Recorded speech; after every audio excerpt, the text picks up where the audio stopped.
When two waveforms are close together in frequency, they'll form an envelope. So I'm going to turn on one tone at 400 hertz, and now I'll turn on a second tone, and a couple of things are apparent. One is that the loudness, which is determined by the peaks, decreases and increases over time.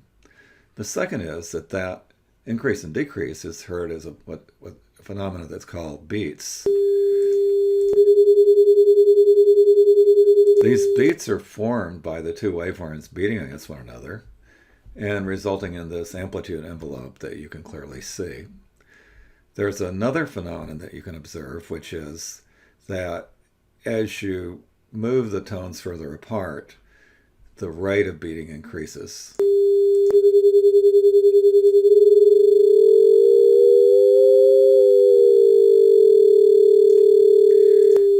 In fact, the rate of the beats is determined by the difference between the two waveforms.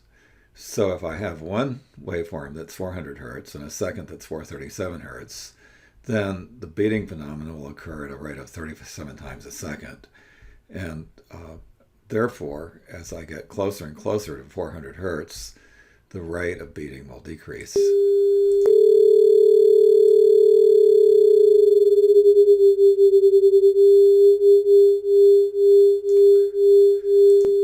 So here it's beating only at 2 times a second. One of my professors in graduate school was Yukio Takafuda. And he was a child in Japan during World War II. And the B-52 bombers would fly over dropping bombs. But the engines of the B-52 bombers would be slightly out of phase and produce this beating phenomenon. And that was one of his most vivid memories.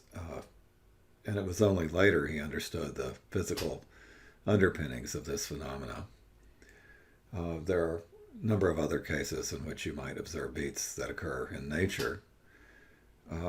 But this is one of many psychoacoustic phenomena that can be explored with SoundScope.